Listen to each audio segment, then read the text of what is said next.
স্বাগত খেলা যোগে আপনাদের সাথে আছি খালিদ জামিল। বাংলাদেশ সফরে আসছে এক চমক জায়গা নিয়ে ওয়ানডে দল পাকিস্তান। আগে সিরিজে সেঞ্চুরিয়ান বাবর আজম থেকে ওডিআই এ প্রায় 50 গড়ে রান তোলা সাইম আইয়ুব কারোই জায়গা হয়নি এই দলে। শূন্যস্থান পূরণ করতে এখানে ডাক পেয়েছেন ওয়ানডেতে অভিষেকের অপেক্ষায় থাকা 6 ক্রিকেটার। রিপোর্টে বিস্তারিত। বিশ্বকাপের আগে রাজনীতির ঠকঠকানি, কিন্তু মাঠের পারফরমেন্সের বালাই নাই। পাকিস্তান গেল কয়েক মাসে করেছে কেবল এমনটাই। বিশ্বকাপে অবশ্য সেমিফাইনালের আগেই ছিটকে গেছে ম্যান ইন গ্রিনরা। তাতেই ওদের হাই কমান্ডের মাথা খারাপ, জরিমানা পর্যন্ত করা হয়েছে বাজে পারফরমেন্সের কারণে। আর এবারে বাংলাদেশ সফরের দল ঘোষণাতেও লেগেছে সেই হাওয়া। সবচেয়ে বড় চমকটা বাবর আজমের কারণেই। পাকিস্তানের সাবেক ক্যাপ্টেনের টি-20 পারফরমেন্স যাচ্ছে তাই, তারও আগে বিগ ব্যাশে সুবিধা করতে পারেননি একদম। কিন্তু ফরম্যাটটা যখন ওয়ানডে, সেখানে দেখা মেলে অন্য এক বাবরের। গত বছর শ্রীলঙ্কার বিপক্ষে সবশেষ ওয়ানডে সিরিজেও সেঞ্চুরি আছে, বাকি 2 ম্যাচেও খুব খারাপ করেছেন তা বলার উপায় নেই। বাংলাদেশ সফরে দল থেকে বাদ পড়েছেন সাইম আইয়ুবও। পেছনের গল্পটা জানা যায়নি, তবে ওডিআইয়ে তার 50-এর কাছাকাছি গড়। তবুও এমন একজন ব্যাটারকে রেখেই ঢাকার বিমানে চড়ার সিদ্ধান্ত নিয়েছে পাকিস্তানের টিম ম্যানেজমেন্ট। বিশ্বকাপের ভরাডুবির পর থেকেই অবশ্য কানাঘুষা শোনা যাচ্ছিল, কেবল জরিমানা গুনেই সেই ব্যর্থতা থেকে পার পাচ্ছে না পাকিস্তানের ক্রিকেটাররা। বরং পুরনোকে বিদায় করে ইয়াং ব্লাড দিয়ে নতুন করে যাত্রা শুরু করতে চায় তারা। আর সে কারণেই ভারতের অনেক গণমাধ্যমের শিরোনাম, বাবর আজমের মতো তারকা ক্রিকেটার যাকে কিনা ক্যারিয়ারের গোড়ার দিকে বিরাট কোহলির সাথেই তুলনা করা হতো, তার কি ক্যারিয়ারটা এবার শেষই হয়ে গেল? বাবর কিংবা সাইম আইয়ুবের জায়গা দলে না হলেও এবারের সফরে পাকিস্তান দলে ঢুকেছেন ওয়ানডে অভিষেকের অপেক্ষায় থাকা 6 ক্রিকেটার। সেই তালিকায় অবশ্য আছেন সাহিবজাদা ফারহানের মতো টি-20 সেন্সেশনও। দল সুবিধা না করতে পারলেও নিজে দারুণ ব্যাট করেছেন এবারের টি-20 বিশ্বকাপে। একমাত্র ব্যাটার হিসেবে এমন এক আসরে জোড়া সেঞ্চুরি করেছেন নাম্বার 1 টি-20 ব্যাটার অভিষেক শর্মার ঘাড়েও নিঃশ্বাস ফেলছেন র্যাঙ্কিংয়ের দিক থেকে। নতুনদের মধ্যে মোহাম্মদ গাজী ঘড়ি দলে আছেন উইকেট কিপার হিসেবে, যদিও একাদশে তিনি অটো চয়েস নন, কারণ স্কোয়াডে জায়গা করে নিয়েছেন মোহাম্মদ রিজওয়ানও।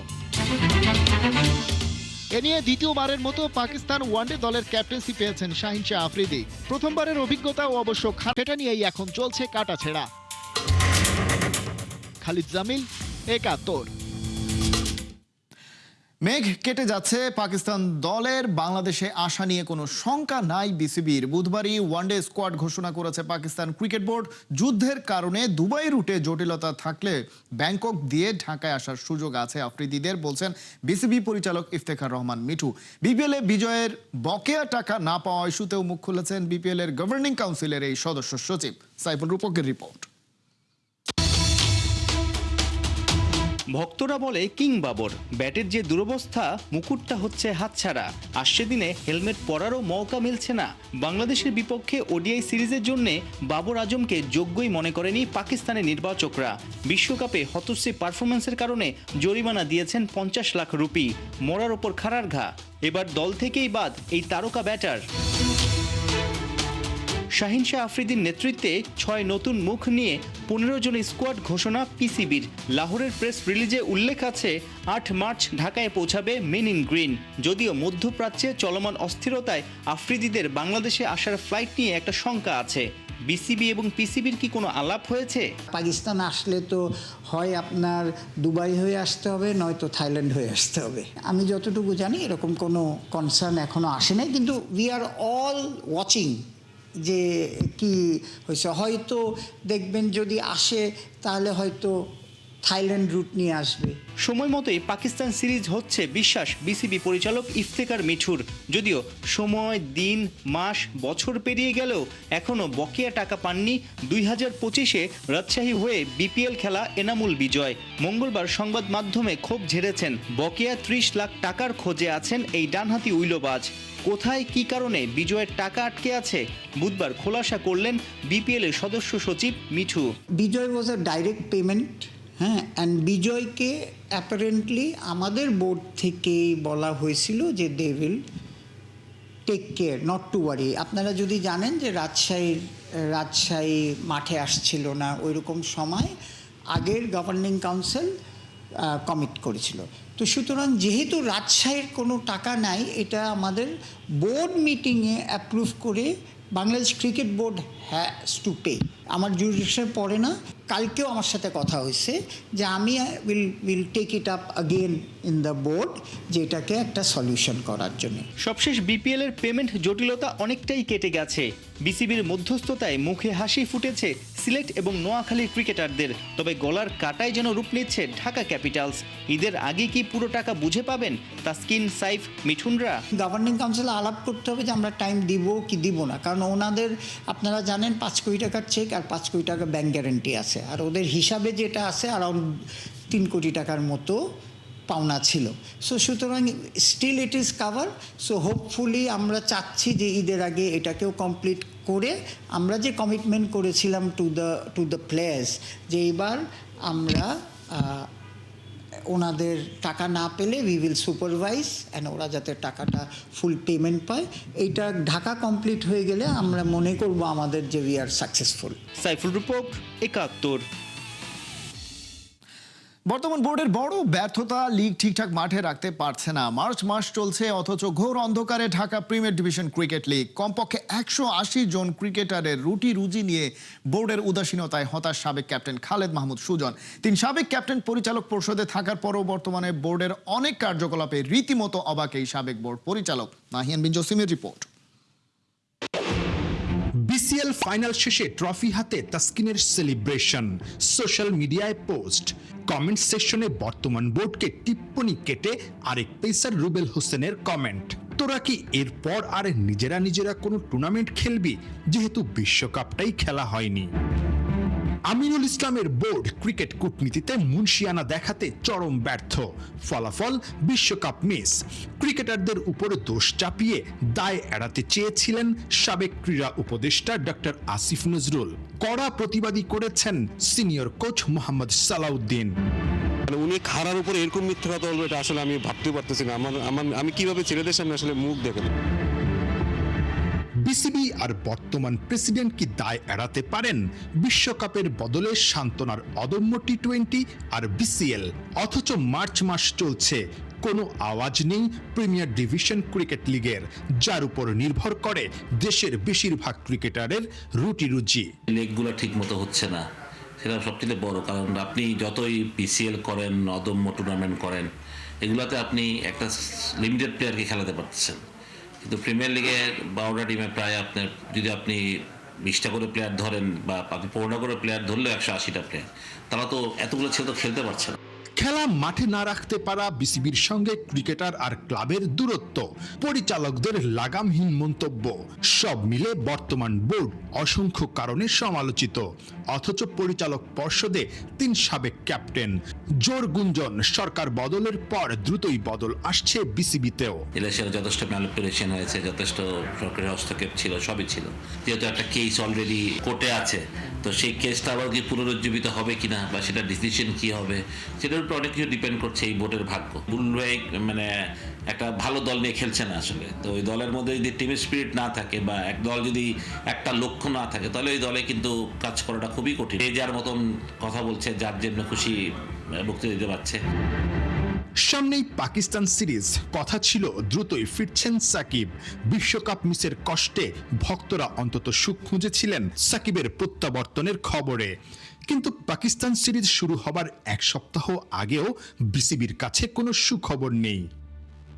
সাকিবের কাজ চলছে, এটা আমাদের বিসিবির তরফ থেকে জিনিসটা চলে গেছে মন্ত্রণালয় কাজ করছে, সাথে আমাদের লিগ্যাল টিমও কাজ করছে। আমরা সাকিবের যে আইনগত বিষয়গুলি নিয়ে জটিলতার সৃষ্টি হয়েছিল সেগুলো রিজিউম করার জন্য আমাদের মন্ত্রণালয় এবং বিসিবি একসাথে কাজ করছে। আমরা খুব আশাবাদী, আমরা খুব দ্রুততম সময়ে সাকিব আল হাসানকে বাংলাদেশের ক্রিকেটে দেখতে পাবো। আপনার মতো সাকিব ভাইয়ানদের মতো সারা বাংলাদেশের মতো আমরা অপেক্ষা করছি।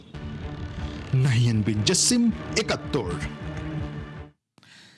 হারের তিতকুটে স্বাদ আর শরীরের ক্লান্তি ঝেড়ে ফেলতে জুবলি স্টেডিয়ামে অনুশীলনে ঘাম ঝরিয়েছে বাংলাদেশ নারী ফুটবল দল। মাঠের কঠোর রিকভারি সেশন শেষে সিডনির আইকনিক অপেরা হাউস আর নীল জলরাশির মুগ্ধতায় খুঁজে নিলেন এক চিলতে প্রশান্তি। লক্ষ্য একটাই, মানসিক ও শারীরিকভাবে রিচার্জড হয়ে 6 মার্চ উত্তর কোরিয়া বধের মিশনে সফল করা। বিস্তারিত জানাচ্ছেন তাজিন খন্দকার।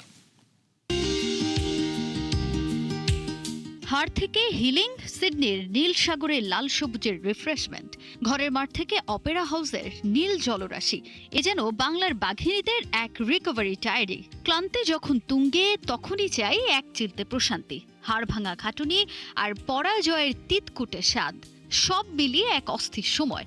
চায়নার কাছে 2-0 গোলে হারের পর শরীর যখন ক্লান্তিতে ভেঙে আসছিল, ঠিক তখনই এলো এক ব্রেথ অফ ফ্রেশ এয়ার। প্রবাদ আছে, every cloud has a silver lining. Sydney ভ্রমণ ছিল ঠিক তেমনই এক রূপালী রেখা। লক্ষ্য একটাই, হারানো আত্মবিশ্বাস আর শরীরের এনার্জি ফিরে পাওয়া। এশিয়ান কাপের মূল পর্বের সূচনাটা ঠিকঠাক না হলেও পরের গল্পটা রঙিন করতে চান ঋতুপর্ণা ফিদারা, আর সে লক্ষ্যে কাক ডাকা ভোরে রিকভারি অন দ্য পিচ। সকালটা শুরু হয় সিডনির জুবিলি স্টেডিয়ামের ঘাসে। 9টা থেকে 10:15 পর্যন্ত চলল ঘাম ঝরানো recovery session. Head coach Peter Butler আর ফিটনেস কোচের কড়া নজরদারিতে চলল রিজেনারেশন এক্সারসাইজ। যারা চায়নার বিপক্ষে মাঠে 60 মিনিটের বেশি সার্ভিস দিয়েছেন, তাদের জন্য এদিন ছিল লাইট মোবিলিটি আর রিল্যাক্সেশন। যারা কম খেলেছেন, তাদের জন্য ছিল 45 মিনিটের হাই ইন্টেন্সিটি ড্রিল, যাতে ম্যাচ শার্পনেস বজায় থাকে।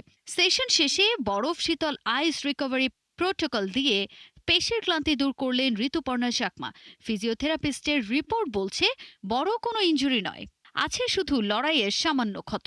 6 মার্চ উত্তর কোরিয়ার বিপক্ষে ডু অর ডাই ম্যাচের আগে এটাই ছিল আসল বডি টিউনিং।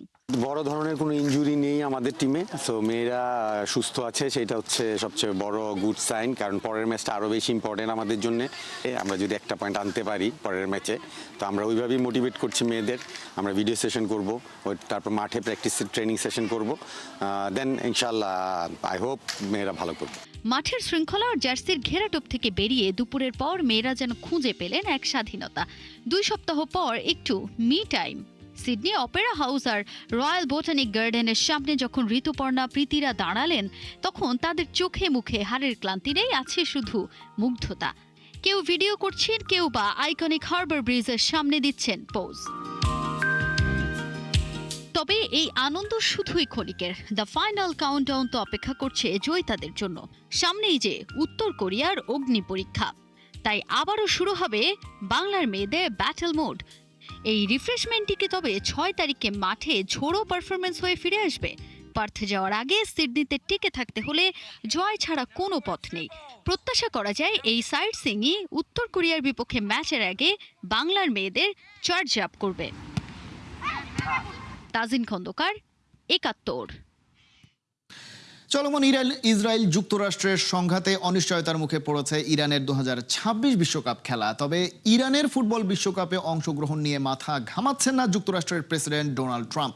যুক্তরাষ্ট্র, কানাডা ও মেক্সিকোতে আগামী 11 জুন থেকে 19 জুলাই পর্যন্ত হবে বিশ্বকাপ। টুর্নামেন্টে ইরানের অংশগ্রহণ নিয়ে জানতে চাইলে ট্রাম্প পলিটিকোকে জানিয়েছেন, ইরানের বিশ্বকাপ খেলা না খেলাকে পাত্তাই দিচ্ছেন না তিনি। ইরানকে এখন পরাজিত দেশ মনে করেন ট্রাম্প। টানা 4র্থবারের মতো বিশ্বকাপ খেলার যোগ্যতা অর্জন করেছে যদিও এই ইরান। বিশ্বকাপে গ্রুপ জিতে থাকা ইরান 15 জুন ক্যালিফোর্নিয়ার নিউজিল্যান্ডের বিপক্ষে খেলবে প্রথম ম্যাচ। 21 জুন একই ভেন্যুতে বেলজিয়ামের মুখোমুখি হওয়ার পর 26 জুন সিয়াটলে গ্রুপ পর্বের শেষ ম্যাচে মিশরের বিপক্ষে মাঠে নামার কথা তাদের।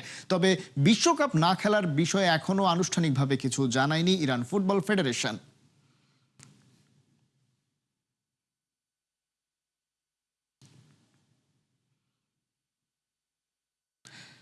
বিশ্বকাপ শুরু হতে আর বেশি দেরি নেই। শিরোপা ধরে রাখতে 8 ঘাট বেঁধে প্রস্তুতি নিচ্ছে আর্জেন্টিনা। দলে কোনো কিছুর কমতি না থাকলেও লিওনেল স্কালোনির কপালে চিন্তার ছাপ। বিশ্বকাপের আগে কোনো প্রীতি ম্যাচ খেলতে পারছে না মেসিরা। মধ্যপ্রাচ্যে চলমান সহিংসতার প্রভাব ফেলেছে ক্রীড়াঙ্গনে।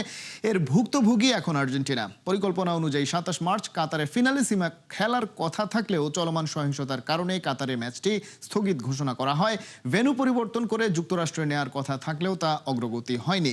শেষ পর্যন্ত ম্যাচটি ইউরোপে সরিয়ে নেওয়ার পক্ষেই জোর দিচ্ছেন শীর্ষ কর্তারা। তাই এখনও নিশ্চিত নয় ম্যাচটি কবে কোথায় হতে চলেছে।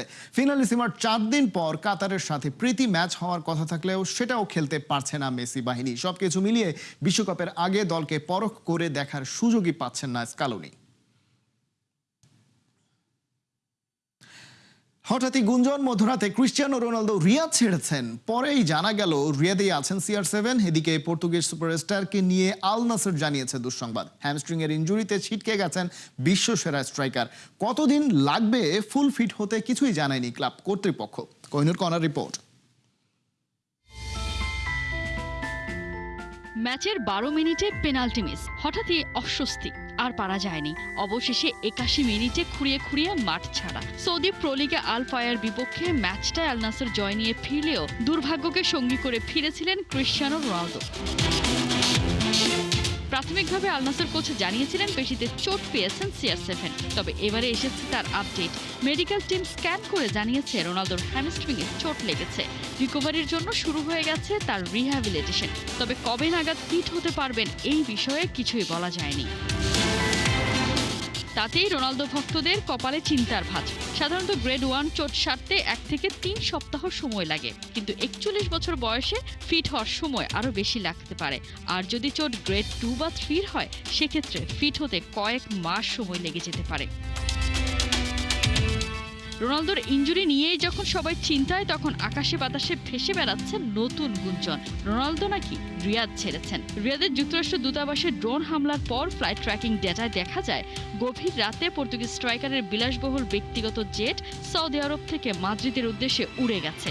সেই গুজবে ডালপালা অবশ্য বেশি দূর মেলতে দেওয়া হয়নি। সাফ জানিয়ে দেওয়া হয়েছে রিয়াদেই আছেন ক্রিস্টিয়ানো রোনালদো। CR7 এর সাইড বেঞ্চে চলে যাওয়ার মধ্য দিয়ে শুরু হয়ে গেছে বিশ্বকাপের ফাইনাল কাউন্টডাউন। গেল 4 বছর ধরে ফুটবলারদের মনে ঘুমিয়ে থাকা আগ্নেয়গিরি জ্বলে উঠতে হাতে সময় মোটে 99 দিন। এমনই সময় ইনজুরিতে পড়া, এ যেন বিনা মেঘে বজ্রপাত। জেগেছে শঙ্কা, ক্যারিয়ারের শেষ বিশ্বকাপটা খেলতে পারবেন তো CR7? একদিকে ক্যারিয়ারের 1000তম গোলের মাইলফলক, তার সাথে 6 বিশ্বকাপ খেলার নজির গড়া। ইনজুরি আপাতত থামিয়ে দিলেও রোনালদোর সময় এখন শুধুই এগিয়ে যাওয়া। কোহিনুর কণা, 71। এই ছিল এখনকার খেলাযোগে সরাসরি সংবাদ অনুষ্ঠান দেখতে চোখ রাখুন 71-এর ফেসবুক পেজে এবং সাবস্ক্রাইব করুন 71-এর ইউটিউব চ্যানেলে। 71-এর সাথেই থাকুন।